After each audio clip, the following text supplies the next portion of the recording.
Este programa es financiado con recursos del Fondo para el Desarrollo de la Televisión de la Autoridad Nacional de Televisión. Muy buenas, amables televidentes. Estamos aquí en nuestro programa Conversan 2, un programa realizado con el apoyo de la Autoridad Nacional de Televisión y la investigación del Centro Virtual Isaacs de la Escuela de Literatura de la Facultad de Humanidades de la Universidad del Valle. Hoy para conversar con nosotros tenemos un invitado peruano, al poeta Marcos Martos, quien hasta hace muy poco fue el presidente de la Academia Peruana de la Lengua, además decano de esa extraordinaria universidad, si no la más antigua, una de las más antiguas de América, la Universidad de San Marcos, donde estudió Vargas Llosa, muy cercano generacionalmente al poeta Marcos Martos. Con él vamos a hablar de su poesía, de la literatura peruana, aquí en Conversan 2. Estamos aquí, Conversan 2.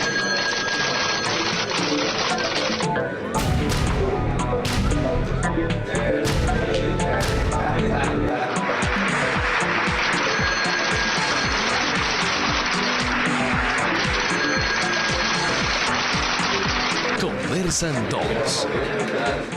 Bueno, aquí en Conversan 2 con el poeta peruano Marcos Martos, un hombre que le ha dedicado su vida a la literatura, al magisterio de la literatura, pero especialmente a la creación literaria. Él es un poeta y quiero aprovechar su presencia aquí en Cali. Vino como asesor del Premio de Literatura de Novela del Pacífico Spivak, de la Fundación Spivak. Por eso lo tenemos ahora aquí entre nosotros en Cali. Y vamos a aprovechar la estancia del poeta Marcos Martos para hablar un poco de su obra poética. Él ha traído recientemente sus libros Caligrafía China, Laberinto de Amor y Máscaras en Roma. Y quiero hablar un poco de eso.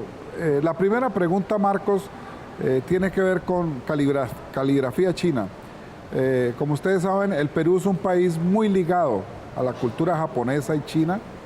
Y bueno, quisiera que nos contaras un poco tu acercamiento con la poesía china, que es la inspiradora de este bello libro que se llama Caligrafía China.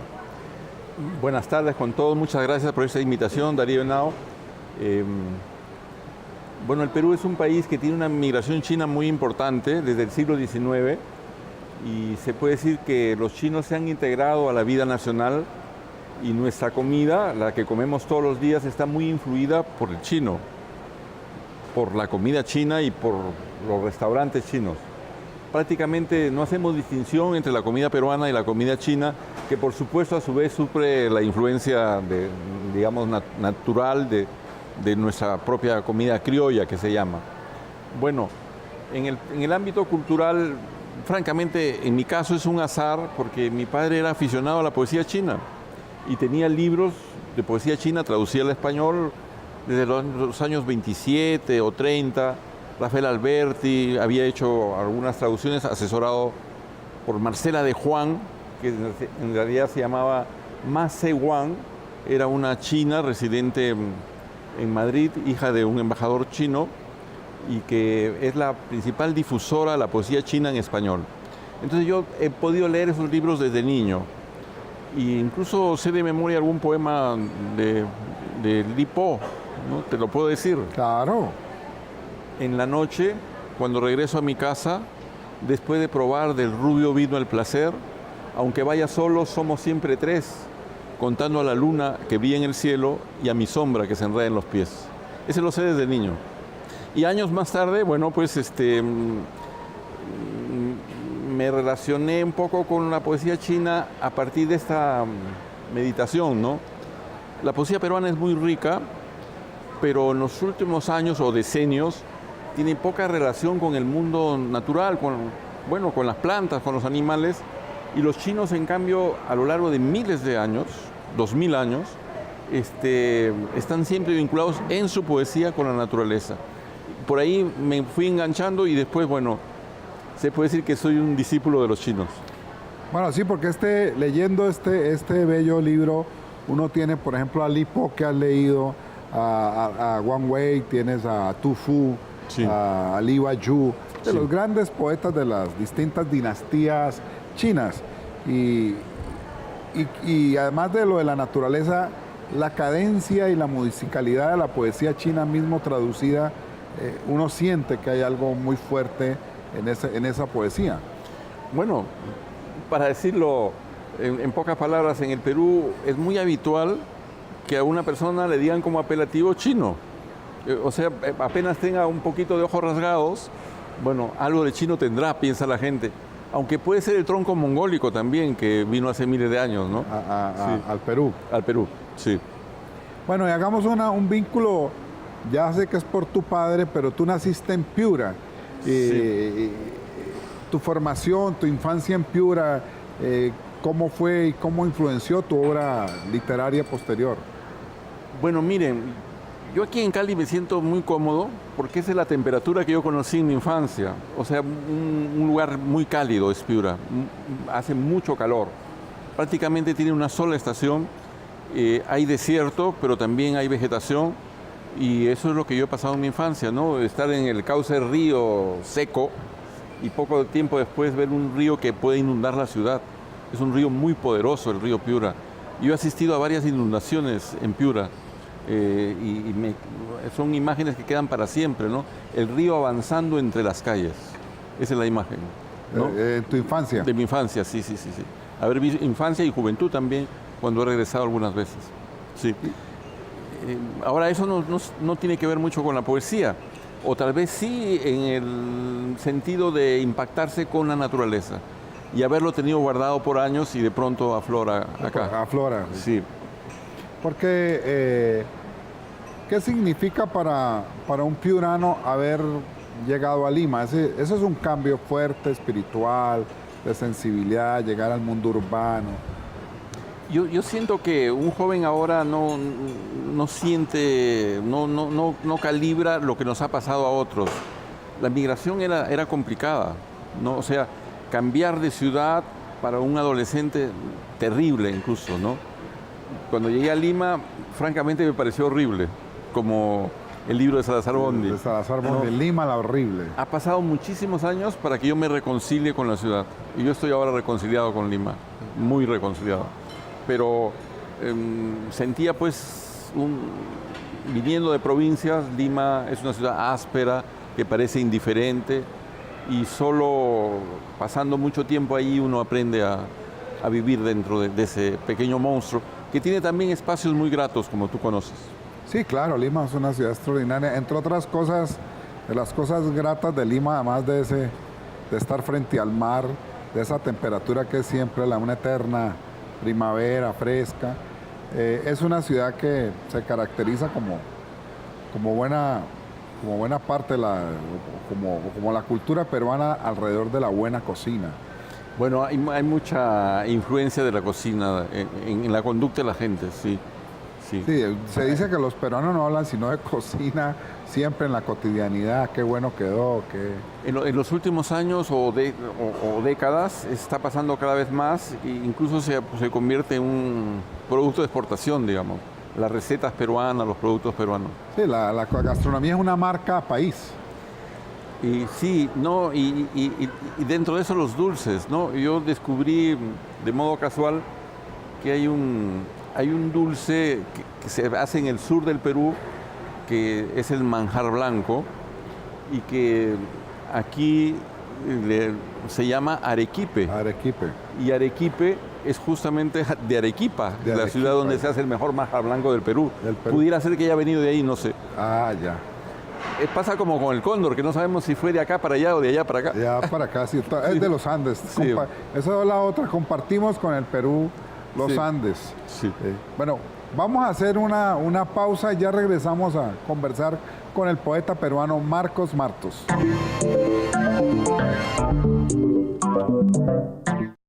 Bueno, aquí continuamos en Conversan 2 con el poeta Marcos Martos, hablando mucho de su país, de su Perú, un país tan interesante. Y quiero hablarte un poco de algo que sé que tú conoces, el mundo de José María Arguedas. Trabajaste en la Sierra Peruana, en alguna universidad, en Ayacucho. Sí. Y que nos cuentes un poco sobre ese Perú andino profundo que también tradujo Arguedas y el propio Vallejo. Bueno, empezaré por una anécdota. Conozco dos personas, uno es un español y otro es un francés, que tenían intereses de estudios muy diversos. El español era un lingüista, o es un lingüista, que estudiaba las lenguas prerromances de España, prerrománicas, para ser más preciso, y leyó a Arguedas, Los ríos profundos, y se cambió al Perú. Se cambió al Perú en el sentido de dejó lo que estaba estudiando, aprendió quechua, es un especialista en quechua, ha escrito un diccionario monumental de quechua español y ha publicado también ensayos sobre el Ollanta y sobre Arguedas. Lo transformó, tanto que se considera peruano. Él se llama Julio Calvo. Y el otro caso es un estudioso de literatura hispanoamericana y peruana que se llama Roland Forgues, que es un francés que le pasó exactamente lo mismo. Él era estudioso del siglo XIX español, leyó Los ríos profundos de Arguedas y se transformó. Entonces la pregunta es, ¿qué tiene este libro? Que tocó casi como un rayo divino, digamos, a dos personas ya formadas, no eran jovencitos, ya eran personas mayores de 30 años. Simplemente es un libro maravilloso. Arguedas logra penetrar desde el español en el mundo quechua. Y eso creo que no lo ha hecho nadie, con esa dulzura, con esa fuerza, con ese dominio. Mire, Arguedas, para compararlo históricamente con alguien, cumple más o menos el mismo papel que Garcilaso. Es decir, verter al español un sentimiento diferente, de una cultura diferente que es la cultura quechua. A mí me parece simplemente un escritor maravilloso, y especialmente este libro que he mencionado, Los ríos profundos. Los ríos profundos. Bueno, y obligadamente, yo sé que es uno de tus pilares poéticos personalmente, además de la poesía peruana, que es don César Vallejo. Cuéntale un poco a nuestros televidentes tu relación con César Vallejo. Bueno, yo siento que personalmente le debo mucho a Vallejo, que gracias a este peruano que escribió poesía hasta llevarla pues a un nivel creo que nunca visto desde la época del Siglo de Oro, Vallejo pues es el que mejor expresa, se puede decir, lo peruano. No conozco ningún escritor que haya penetrado tan profundamente en el modo de ser, en el modo de presentarnos ante el mundo, y con dos sentimientos básicos, ¿no? De solidaridad, de afecto, pero también con los extremos de dolor, pero también de esperanza. No hay ningún escritor así, creo yo, en el Perú por lo menos, y creo que en la lengua. Hay un poema de Gonzalo Rojas, el escritor chileno. Que dice que parecía que todo estaba dicho y llegó Vallejo y dijo todavía. Yo creo que ese verso resume un poco lo que es Vallejo. Sí. Y en tu obra, ya como poeta, obviamente debiste haber elaborado, apropiado la influencia vallejiana. Bueno, yo creo que eso se marca sobre todo en mis primeros libros, y básicamente en esto, ¿no? Vallejo enseña a los poetas a ser atrevidos, a no contentarse con lo hecho, sino a procurar hacer algo diferente. Y ojalá que lo haya logrado alguna vez yo. Sí, porque ya tú tienes una larga trayectoria. El poeta Marcos Martos ha ganado Premio Nacional de Poesía en Perú y publicado en muchas partes. Y es un hombre que ahora está en la plenitud. Además ha hecho una larga trayectoria en la academia, y pues quiero preguntarte un poquitico sobre esa relación tuya con el magisterio en la Universidad de San Marcos. Bueno, uno llega por azar al magisterio cuando no es tu primera vocación, digamos, pero poco a poco te vas encariñando. Se puede decir que yo soy un hombre de universidad. Hay una vieja clasificación de poetas que es española, ¿no? De poetas juglares y poetas clérigos. Bueno, la universidad te convierte en clérigo, ¿no? Es decir, un hombre de estudio. Pero de todas maneras, como también te gusta un poco la calle, podía ser que un profesor como yo, poeta, podía compararse a los estudiantes vagabundos, digamos, de la Edad Media, ¿no? Que le gusta también andar por los bares. O los bares, porque hay en Lima, pues una ciudad con una vida cultural, con una bohemia cultural y literaria que me imagino tú frecuentaste Claro, mucho. en la juventud sí, y después cada vez menos, pero igual me gusta tomar una copa con amigos o conversar y pasar en la calle también, no solamente en las bibliotecas. No solamente en las bibliotecas. Y te iba a decir otra cosa, Marco, y es la Universidad de San Marcos ha dado grandes escritores, o sea, es una universidad que no solamente dio a Vargas Llosa, sino a mucho Arguedas. Arguedas también fue de San Marcos. Fueron muchos los escritores que han pasado por la universidad. Martín Adán también, por Martín ejemplo. Adán. Sí. O sea, Pero- con eso lo que te quiero decir es que aquí en Colombia ha habido un poco esa diferenciación entre la academia literaria y la creación literaria. Pero acá, en el caso de ustedes hay una tradición muy grande de escritores académicos. No podemos precisar cómo ayuda a la universidad a un escritor, pero de hecho que sí lo ayuda, y prueba de ellos son estos nombres que tú has mencionado. Pero de todas maneras, lo que estamos haciendo ahora para que ya somos más conscientes de eso, es dar impulso a una maestría de escritura creativa que existe ahora en San Marcos, ¿no? Y que tiene mucho éxito, en el sentido que mucha gente siente que si bien el impulso creativo está en cada persona y depende de su esfuerzo, siempre hay cosas de técnica, sobre todo, que puede aprender con otros. Claro, aprenden con otros y la están haciendo para novelística, para poesía, Y para guiones. y para guiones de cine De cine y de teatro. y de teatro. Sí, sí. Pero, claro, más aficionados están al cine, por supuesto. Claro, porque es una industria que da mucho trabajo. Porque hay trabajo, exactamente. Para por- televisión Sí, también. cine y televisión, sí. Cine y televisión. Sí. Y ya los primeros frutos se empiezan a ver, de gente que se logra, merced a esta maestría, colocarse en puestos pues, de los que ya pueden vivir. Sí, por ejemplo, aquí en Colombia también hay esa experiencia y es una salida, por ejemplo, para los estudiantes de literatura, por ejemplo. Que no tienen que ser todos profesores, porque antes todos terminaban en profesores. Sí, era La única posibilidad. la única posibilidad. Bueno, vamos a hacer una pausa y ya regresamos a esta interesante conversación con el poeta Marcos Martos. Bueno, continuamos aquí en Conversan 2 con el poeta peruano Marcos Martos. Él ha venido aquí a Cali y ha traído su última producción. He leído en estas 2 noches que he tenido los libros en mis manos esta joya que es Laberinto del Amor, en donde hay unas cosas maravillosas y quisiera preguntarle, por ejemplo, en esta temática del amor hay un poema bellísimo que se llama Dante escribe a Beatriz, Sí. que da cuenta un poco de tus lecturas de Dante. Sí.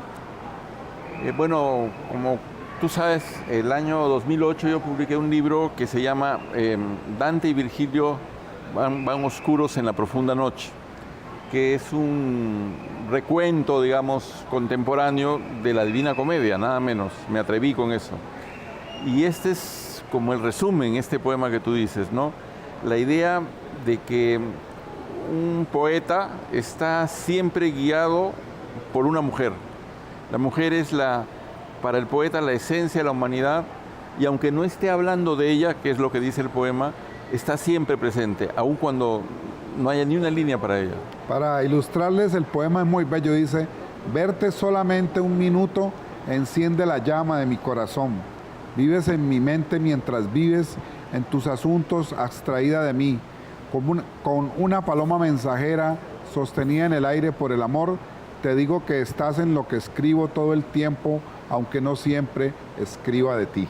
Como tú sabes, yo he sido mucho tiempo funcionario en la universidad, sigo siéndolo en cierta medida, pero no con los cargos de responsabilidad de antes. Entonces tengo mucho tiempo para escribir y estoy constantemente pensando en nuevos libros o grupos de poemas. Actualmente tengo 3 pensados, ¿no? Y que he empezado a escribir.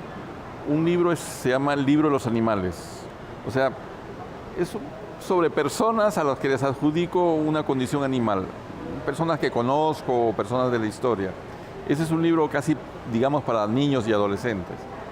otro libro que estoy pensando se llama La novia del viento, que es el título de un cuadro de Kokoschka, el gran pintor Kokoschka. Kokoschka. Que son poemas, bueno, amorosos en su mayor parte, ¿no? Y otro libro que me lo ha sugerido un amigo, pero que ya lo empecé y que espero realmente culminar, es sobre actrices de cine y se llama Musas del celuloide. Ya Claudia Cardinal, Brigitte Bardot ya tienen sus poemas, pero también puede haber algunas actrices recientes, ¿no? de los últimos años, ¿no? Son poco que me contabas que son como unas 50 que tienes en la Sí. lista inicial. Tengo 50 en la lista inicial y puede cambiar alguna, ¿no? Y bueno, seguramente aparecerá alguna colombiana. Bueno, una pregunta que te quiero decir, ¿cuál es el poeta colombiano que más te ha impactado? Ah, qué difícil.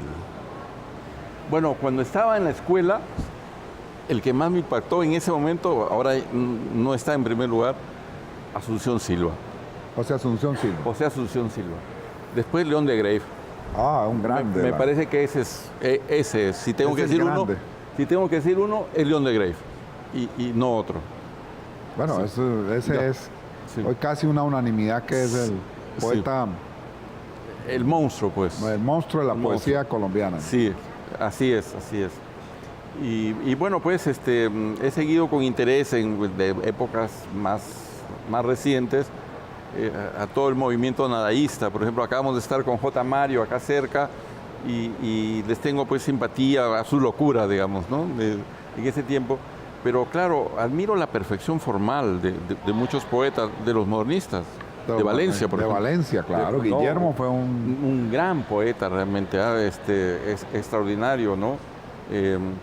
Y bueno, pues toda la tradición es excelente, ¿no? De ustedes, ¿no? Y hay una relación, siempre ha habido una relación muy fluida entre la literatura colombiana y la literatura peruana, o sea, más o menos estamos como pendientes unos de otros. Bueno, y yo podría decir que hay momentos, ¿no? Sin duda el más grande ha sido en la novela, ¿no? Ha sido García Márquez. El impacto de García Márquez en toda América creo que no se puede comparar. Ahora me hicieron una pregunta en estos días sobre el impacto de García Márquez. Yo conté que yo no lo podía creer cuando leí, o sea, me parecía tan maravillosa esa novela, hablo de 100 años de soledad, que pensé, yo no he leído un libro así desde el Quijote. Eso fue lo que sentí y yo tenía pocos años, digamos. Es un libro extraordinario. Un libro extraordinario. No, pero a partir de ahí la narrativa también me impresiona mucho, la narrativa colombiana posterior, ¿no? Héctor Abad, por ejemplo, ¿cierto? O Juan Carlos Vázquez, ¿no? Son novelistas, o Vallejo, que he leído solamente una novela, pero me gustó mucho, que es Cuervo Blanco. Cuervo Blanco, de Sí. la gramática. Sí. De... Hay un instante ahí y con esto termino, donde Cuervo se encuentra con un científico alemán, un lingüista alemán, y ninguno sabe la lengua del otro. Entonces hablan en latín. Una maravilla. Sí. Ahí está nuestro gran hombre de la lengua. Bueno, con el poeta Marcos Martos daría para hablar infinitos programas. Te agradezco mucho, Marcos, de estar aquí en Conversan 2. Sí. Y muchas gracias a ti, a la Universidad de Cali y bueno, y al pueblo de Cali. Bueno, nos vemos en una próxima oportunidad aquí en Conversan 2. Estamos aquí, Conversan 2.